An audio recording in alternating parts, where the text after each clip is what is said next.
Word class 12 के प्यारे बच्चों, स्वागत है आप सभी का शिवम लेक्चरर में। समाज शास्त्र का पेपर है जो कि 8 मार्च 2025 के लिए सबसे ज़्यादा इंपॉर्टेंट है, तो आप लोग वीडियो को पूरा अंत तक देखिएगा। पूरा पेपर एकदम अच्छे से आंसर के साथ आपको बताने वाले हैं। यहाँ पर देखते हैं, समय 3 घंटे 15 मिनट होता है और पूर्णांक होता है 100 का। प्रारंभ के 15 मिनट परीक्षार्थियों को पेपर पढ़ने के लिए निर्धारित है। सभी प्रश्न अनिवार्य हैं। प्रश्नों के अंक उसके सामने अंकित हैं। प्रश्न संख्या 1 से 10 तक बहुविकल्पीय प्रश्न है। प्रश्न संख्या 11 से 20 तक अति लघु उत्तरीय प्रश्न है, जिनका प्रत्येक उत्तर लगभग 25 शब्दों में देना है। प्रश्न संख्या 21 से 26 तक लघु उत्तरीय प्रश्न है, जिनकी शब्द सीमा 50 शब्द है। प्रश्न संख्या 27 से 29 विस्तृत उत्तरीय प्रश्न है, जिनका उत्तर आपको 150 शब्दों में देना है। तो सभी लोग वीडियो को लाइक कर देंगे, चैनल पर नए हुए चैनल को सब्सक्राइब कर देंगे, वीडियो को शेयर कर देंगे। चलिए शुरू करते हैं। सबसे पहले बहुविकल्पीय प्रश्न। जनसंख्या के आकार को निम्नलिखित में से कौन सा कारक प्रभावित करते हैं? जन्म दर, मृत्यु दर, निष्क्रमण। तो इनमें से सभी हो जाएगा। जनसंख्या के आकार को इसमें से सभी कारक प्रभावित करते हैं, जन्म दर भी, मृत्यु दर भी और निष्क्रमण। तो इनमें से सभी हो जाएगा। फिर क्वेश्चन नंबर 2 है मेरे प्यारे बच्चों, जनसंख्या की दृष्टि से विश्व में भारत का कौन सा स्थान है? तो पहला स्थान है, ठीक है, वर्तमान समय में पहला स्थान है। लेकिन अगर 2011 की जनगणना के अनुसार देखा जाए तो दूसरा स्थान है, ठीक है। तो जनसंख्या की दृष्टि से विश्व में भारत का कौन सा स्थान है? पहला स्थान है, ठीक है। इसके बाद है तीसरा क्वेश्चन, जाति का संबंध है जन्म से। जाति का संबंध किससे? जन्म से। अगर आपको इसका पीडीएफ चाहिए तो डिस्क्रिप्शन में टेलीग्राम की लिंक मिल जाएगी, वहाँ से आप टेलीग्राम ज्वाइन करेंगे, आपको पीडीएफ मिल जाएगी। इसके बाद में 4 नंबर प्रश्न है, निम्न में से कौन सा नातेदारी का प्रकार है? विवाह मूलक नातेदारी, रक्त मूलक नातेदारी, ये दोनों हैं नातेदारी का प्रकार। तो आपका गा ऑप्शन करेक्ट हो जाएगा। इसके बाद क्वेश्चन नंबर 5 है, स्वराज मेरा सिद्ध अधिकार है का नारा भारतीय स्वतंत्रता संघर्ष के दौरान किस राष्ट्रवादी द्वारा दिया गया था? बाल गंगाधर तिलक द्वारा दिया गया था। स्वराज मेरा जन्म सिद्ध अधिकार है। औद्योगिक क्रांति सर्वप्रथम कहाँ हुई थी? तो औद्योगिक क्रांति सर्वप्रथम इंग्लैंड में हुई थी। इसके बाद है 7 नंबर, ग्रामीण विकास में प्रमुख बाधक तत्व कौन सा है? अशिक्षा है, ग्रामीण निर्धनता है, ग्रामीण ऋणग्रस्तता है, ये तीनों हैं। ग्रामीण विकास में बाधक तत्व हैं अशिक्षा, ग्रामीण निर्धनता, ग्रामीण ऋणग्रस्तता। तो घा ऑप्शन करेक्ट हो जाएगा, ठीक है। इसके बाद 8 नंबर है, पंचायती राज किस सिद्धांत पर आधारित है? तो विकेंद्रीकरण पर आधारित है पंचायती राज। संस्कृत पर्यावरण का मानव निर्मित भाग है, इसे किसने कहा है?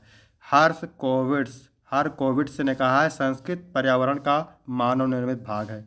इसके बाद क्वेश्चन नंबर 10 है, भारतीय संस्कृत का प्रमुख आधार निम्न में से कौन सा है? संयुक्त परिवार व्यवस्था, वर्ण व्यवस्था, आश्रम व्यवस्था, तीनों हैं। आपका इनमें से सभी हो जाएगा। इसके बाद हम बात करेंगे अति लघु उत्तरीय प्रश्न की, ठीक है। तो अति लघु उत्तरीय में प्रश्न नंबर 11 कह रहा है, 2011 की जनगणना के अनुसार भारत की नगरीय और ग्रामीण जनसंख्या कितनी है? 3 नंबर का है प्रत्येक, ठीक है। तो 2011 की जनगणना के अनुसार नगरीय जनसंख्या है 377.11 मिलियन और ग्रामीण जनसंख्या है 833.08 मिलियन, ठीक है। इसके बाद है 12 नंबर, जाति से आप क्या समझते हैं? जाति एक व्यापक शब्द है जो किसी भी चीज़ के प्रकार या वंश, किस्म या स्पीसीज को संबोधित करने के लिए इस्तेमाल किया जाता है। 13 नंबर है, भूमंडलीकृत की कोई एक केंद्रीय विशेषता बताइए। भूमंडलीकरण की एक केंद्रीय विशेषता दुनिया के चारों कोने में बाजार का विस्तार और एकीकरण का बढ़ना है। इस एकीकरण का अर्थ है कि दुनिया के किसी कोने में किसी बाजार में परिवर्तन होता है तो दूसरे कोने में उसका अनुकूल प्रतिकूल असर हो सकता है। इसके बाद है 14 नंबर, सामाजिक विषमता व्यक्तियों की विषमता से कैसे भिन्न है? सामाजिक संसाधनों तक आसमान पहुंच की पद्धति ही साधारणतया सामाजिक विषमता कहलाती है। कुछ सामाजिक विषमताएं व्यक्तियों के बीच स्वाभाविक भिन्नता को प्रतिबिंबित करती हैं, जैसे उनकी योग्यता एवं प्रयास में भिन्नता। समुदाय से आप क्या समझते हैं? समुदाय व्यक्तियों का एक समूह है जो साझा हितों, मूल्यों, परंपराओं या भौगोलिक स्थान से जुड़ा होता है। इसमें पारिवारिक सहयोग, संबंध और सामूहिक पहचान होती है। इसके बाद है 16 नंबर, छोटी शोध परियोजनाओं हेतु कुछ समाजशास्त्रीय मुद्दों का उल्लेख कीजिए।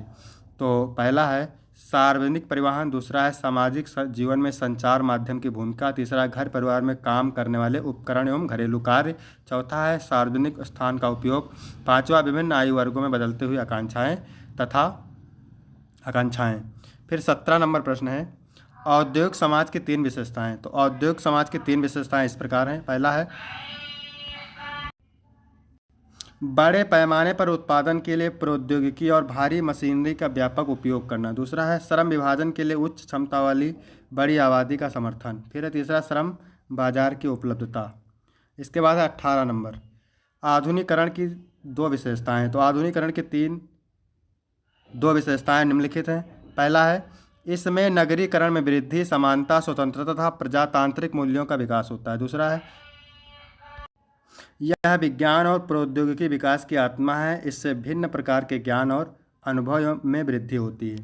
इसके बाद है 19 नंबर सामाजिक परिवर्तन के दो प्रमुख सिद्धांत।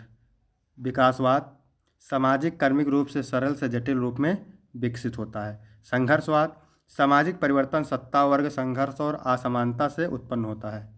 इसके बाद है 20 नंबर जनतांत्रिक राजनीति से आप क्या समझते हैं। जनतांत्रिक राजनीति से अभिप्राय राजनीति के उस प्रारूप से है जिसमें आम लोग जनता चुनाव के माध्यम से सरकार का चयन करते हैं। इसके बाद है लघु उत्तरीय प्रश्न। ठीक है, प्रत्येक उत्तर के लिए 6 नंबर मिलेगा और प्रत्येक उत्तर आपको 50 शब्दों में देना है लगभग। 21 नंबर है भारत में जनसंख्या के प्रभाव का मूल्यांकन कीजिए। तो भारत में जनसंख्या वृद्धि का व्यापक प्रभाव है।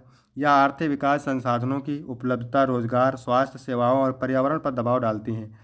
अधिक जनसंख्या से शहरीकरण, प्रदूषण और गरीबी जैसी चुनौतियां बढ़ती हैं। लेकिन यदि इसे सही ढंग से प्रबंधित किया जाए तो यह कार्यबल और बाजार के रूप में लाभ भी दे सकती है। फिर है अगला वर्ग को परिभाषित कीजिए। वर्ग यानी क्लास एक समूह या श्रेणी में होती है जिसमें समान विशेषताओं, गुणों या स्थितियों वाले तत्व या व्यक्ति शामिल होते हैं। गणित में वर्ग किसी संख्या के स्वयं से गुणा को दर्शाता है, जबकि समाजशास्त्र में यह समान आर्थिक, सामाजिक या सांस्कृतिक पृष्ठभूमि वाले लोगों के समूह को दर्शाता है। इसके बाद है 23 नंबर उपनिवेशवाद को उदाहरण सहित समझाइए। उपनिवेशवाद वह प्रणाली है जिसमें एक शक्तिशाली देश कमज़ोर देश पर राजनीतिक, आर्थिक और सांस्कृतिक नियंत्रण स्थापित करता है। उदाहरण के लिए ब्रिटेन ने भारत पर 200 वर्षों तक शासन किया, उसके संसाधनों का शोषण किया और अपनी नीतियां थोपी। इससे स्थानीय अर्थव्यवस्था और संस्कृति पर गहरा प्रभाव पड़ा। 24 नंबर है पर्यावरण आंदोलन के क्या कारण विवेचना कीजिए। पर्यावरण आंदोलन का एक मुख्य कारण है प्रदूषण, वनों की कटाई, जलवायु परिवर्तन जैसे जैव विविधता की हानि और प्राकृतिक संसाधनों का अतिदोहन है। बढ़ती औद्योगिकरण और शहरीकरण से पर्यावरण असंतुलन बढ़ रहा है, जिससे प्राकृतिक आपदाएं, ग्लोबल वार्मिंग और स्वास्थ्य समस्याएं उत्पन्न हो रही हैं। इसे रोकने हेतु जागरूकता आवश्यक है। जनसंपर्क माध्यम क्या है। जनसंपर्क माध्यम वह संचार साधन है जो व्यापक स्तर पर लोगों तक जानकारी पहुंचाने का कार्य करते हैं। इसमें समाचार पत्र, radio, television, internet, social media और विज्ञापन शामिल है। ये माध्यम शिक्षा, मनोरंजन, जागरूकता और सरकारी नीतियों के प्रसार में महत्वपूर्ण भूमिका निभाते हैं, जिससे समाज में संवाद स्थापित होता है। इसके बाद है 26 नंबर वैश्वीकरण शब्द को परिभाषित कीजिए। तो वैश्वीकरण वह प्रक्रिया है जिसमें विश्व के विभिन्न देश अपनी आपसी आर्थिक, सांस्कृतिक, राजनीतिक और तकनीकी रूप से जुड़े होते हैं। इसके तहत व्यापार, निवेश, संचार और श्रम का अंतर्राष्ट्रीय स्तर पर आदान प्रदान होता है। यह आर्थिक विकास को बढ़ावा देता है, लेकिन असमानता, सांस्कृतिक ह्रास और पर्यावरणीय चुनौतियां भी उत्पन्न करता है।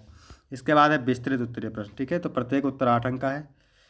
उदारीकरण की नीति की व्याख्या कीजिए। उदारीकरण वह आर्थिक नीति है जिसके तहत सरकार व्यापार, उद्योग और निवेश पर लगाए गए प्रतिबंधों को हटाकर आर्थिक गतिविधियों को अधिक स्वतंत्र बनाती है।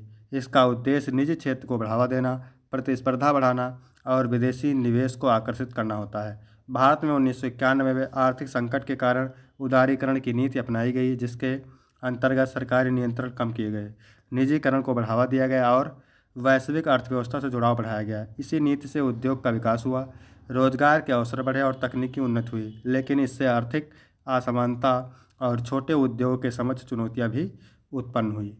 इसके बाद में है, आगे लिखेंगे, उदारीकरण ने भारतीय अर्थव्यवस्था को वैश्विक बाजार से जोड़ा और आर्थिक विकास को गति दी। इसके बाद अथवा वाला देखते हैं, क्योंकि 2 पूछता है, आपको 1 करना रहता है। भूमंडलीकरण तथा उदारीकरण ने किस प्रकार से भारतीय उद्योगों को प्रभावित किया। तो भूमंडलीकरण और उदारीकरण का भारतीय उद्योग पर प्रभाव। 1991 में लागू हुई भूमंडलीकरण और उदारीकरण की नीतियों ने भारतीय उद्योगों को वैश्विक प्रतिस्पर्धा में ला खड़ा किया। विदेशी निवेश और तकनीकी उन्नति से बड़े उद्योगों को लाभ मिला, उत्पादन बढ़ा और उपभोक्ताओं को अधिक विकल्प मिले। आईटी, दूरसंचार और सेवा क्षेत्र में तेजी आई। हालांकि छोटे और पारंपरिक उद्योगों के लिए यह चुनौतीपूर्ण रहा। विदेशी कंपनियों से प्रतिस्पर्धा के कारण कई लघु उद्योग कमज़ोर पड़ गए। आयात शुल्क में कमी से भारतीय उत्पादों पर दबाव बढ़ा, लेकिन नई तकनीकों और नवाचारों ने उद्योग को आधुनिक बनाने में सहायता भी की। इसके बाद है 28 नंबर, उदारीकरण की अवधारणा क्या है। तो उदारीकरण एक आर्थिक नीति है जिसके तहत सरकार व्यापार, निवेश और उद्योग में लगे प्रतिबंधों को कम या समाप्त करके आर्थिक गतिविधियों को अधिक स्वतंत्र बनाती है। इसका मुख्य उद्देश्य बाजार में प्रतिस्पर्धा बढ़ाना, निजीकरण को बढ़ावा देना और विदेशी निवेश को आकर्षित करना है। भारत में 1991 में आर्थिक सुधारों के तहत उदारीकरण की नीति अपनाई गई, जिससे उद्योग को सरकारी नियंत्रण से मुक्त किया गया। इससे औद्योगिक विकास, वैश्विक व्यापार और तकनीकी प्रगति को बढ़ावा मिला। हालांकि इससे छोटे उद्योगों को प्रतिस्पर्धा की चुनौती का सामना करना पड़ा, लेकिन अर्थव्यवस्था में तीव्र वृद्धि हो गई।